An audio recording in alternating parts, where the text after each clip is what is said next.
के लिए जो पत्रकार बंधु हमारे आए उन सबका स्वागत। और बजरंगदास जी का जो है आपको सबको मोबाइल को बंद कर दियो। हरियाणा के अंदर इस सरकार से हर वर्ग का नागरिक दुखी है, परेशान है।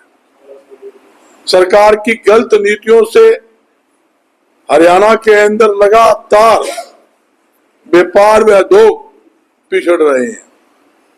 यहां तक कि सरकार की जो गलत योजना, गलत नीतियों के कारण हरियाणा से छोटे और मध्यम लगभग 60% उद्योग बंद हुए हैं।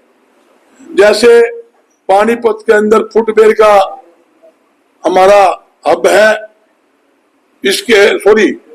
पानीपत में टेक्सटाइल का हब है, और इसी प्रकार बहादुरगढ़ के अंदर फुटवेयर का हब है, और प्लाईवुड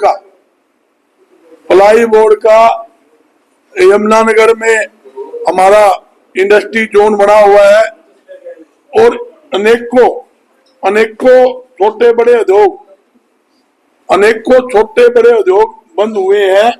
ऐसी स्थिति हरियाणा के अंदर हुई है। यहां तक कि व्यापार में उद्योग कम होने के कारण लाखों युवा बेरोजगार हरियाणा के अंदर हुए हैं, और सरकार सिर्फ झूठी घोषणाएं, झूठे वादा करने के सिवाय कोई काम नहीं कर रही, सिर्फ जुमलेबाजी। 2015 के अंदर पूर्व मुख्यमंत्री मनोहर लाल जी ने एक घोषणा की थी, उस मीटिंग में हम भी थे, भी हरियाणा में टेक्सटाइल हब बनाया जाएगा। और ये कॉटन की बेल्ट है, फतेहाबाद, सरसा, हिसार, ये सब कॉटन की बेल्ट है। यहाँ की कॉटन टेक्सटाइल हब में जाएगी, और यहाँ का जो माल है बाहर बेचने के लिए नहीं जाना पड़ेगा, किसान को भी लाभ मिलेगा और आम बेरोजगारों को रोजगार मिलेगा। यहाँ पर काफी उद्योग लगेंगे, मगर 2015 से 11 साल हो गए, यानी कि इस योजना का आज तक कार्य रूप नहीं दिया गया। उसके बाद मुख्यमंत्री सैनी साहब आ रहे, उन्होंने भी कई बार घोषणा कर ली, सिर्फ घोषणा है और कुछ नहीं। इस सरकार से हर वर्ग का नागरिक दुखी। बताओ क्यों है? सबसे मोटी बात है, ये सरकार जब से आई है, आप आंकड़े उठा के देख लो, 2014 से लेकर और 26 तक के, मतलब महंगाई लगातार बढ़ती जा रही है। खाद्य वस्तु में यहाँ की दाल लगा लो, आप सब्जी के लगा लो, एलपीजी गैस लगा लो, हर खाद्य वस्तुओं की कीमतें नाप शनाप कीमतों में बढ़ोतरी हुई है। जो 2014 के अंदर 50 रुपए किलो दाल होती थी, आज 160 रुपए किलो है। जो 55 रुपए सरसों का तेल होता था, वो 170 रुपए लीटर है। जो दूध 22 रुपए लीटर था, आज 72 रुपए लीटर दूध हो गया है। ऐसी स्थिति है। और यहाँ तक कि इस निकम्मी सरकार ने 3 बार पेट्रोल व डीजल के रेट बढ़ाने के काम किए हैं। देश के अंदर जब 5 स्टेटों के चुनाव थे, मोदी जी कहते थे 1 रुपए का भी कीमतें नहीं बढ़ेगी, पेट्रोल डीजल की कोई कमी नहीं, एलपीजी की कोई कमी नहीं, खाद्य वस्तुओं की कोई कमी नहीं। एकदम से 3 बार रेट बढ़ा दिए पेट्रोल के। और बच्चा सिलेंडर 5 किलो वाला है, उस पर 261 रुपए बढ़ा दिए। जो गरीब आदमी, झुप्पी झोपड़ी वाला मजदूर, स्टूडेंट यूज करता है, 261 रुपए। जो कॉमर्शियल सिलेंडर होटल वाले, ढाबे वाले, रेस्टोरेंट वाले, चाय वाले, खोखे वाले, हलवाई यूज करते हैं, उस पर 993 रुपए रेट बढ़ाकर जनता पर आर्थिक बोझ डालने का काम किया है।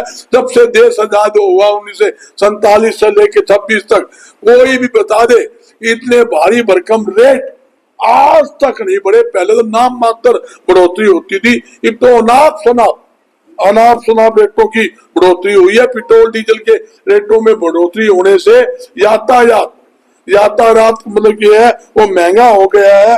ऐसी स्थिति हरियाणा में है। सरकार को महंगाई पर अंकुश लगाने के लिए कठोर से कठोर कदम उठाने की जरूरत है, और बेरोजगारों को रोजगार देने के लिए हरियाणा में व्यापार व उद्योग को बढ़ावा देने का जरूरत है ताकि बेरोजगारों को रोजगार मिले, मगर सरकार इसके अंदर कुछ नहीं कर रही।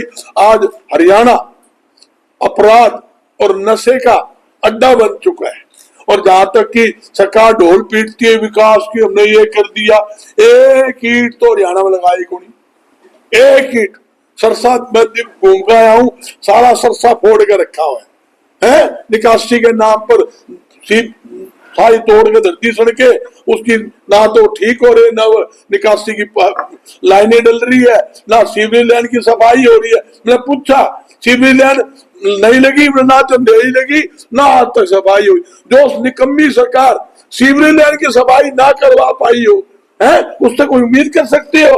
ऐसी स्थिति है। और एक बात और देखिए, मुख्यमंत्री जी बार कहते हैं व्यापारियों के लिए न कोई योजना ला के लेकर आए, रकेल चट्टू योजना लिया है तू भाई, तो बता दे। हैं दुकानों में, दुनिया भर की दुकानें आग लगी, शॉर्ट सर्किट हुआ, किसी का 1 रुपया मुआवजा दिया तो बता दो हरियाणा का। तो कहते हैं हमने पॉलिसी बना दी व्यापारी के अंदर, अग्निकांड होगा उसको भी हम देंगे, व्यापारी और राज देंगे। हरियाणा सरसों में कितने कांड हो रही है, मैंने कई बार पूछ लिया, मेरे बेटे कृति जी बैठे हैं, हिरालाल जी बैठे, तो बात हुई, बोला कोई किसी का 1 रुपए का कोई मुआवजा नहीं। इन्होंने लिख के दे दिया, फायर ब्रिगेड की रिपोर्ट लगा दी, FIR कॉपी लगा दी, DC है और SDM से मिल ली, हाँ जी कर रहे हैं जी, करवा रहे हैं जी। ये तो भाई गट्टू गाया की सरकार है, इनके पल्ले नहीं कुछ। ये तो नगर जो परिषद बना है, जो भ्रष्टाचार का अड्डा बना हुआ है। आप फर्जी बिलिंग, फर्जी लेना, फर्जी करना, फर्जी बिलिंग बनाकर और फर्जी भुगतान कर देते हैं। ये नगर परिषद का माहौल आपके सामने है। प्रॉपर्टी ID बनानी है, लाओ पैसे। प्रॉपर्टी ID ठीक करवानी है, लाओ पैसे।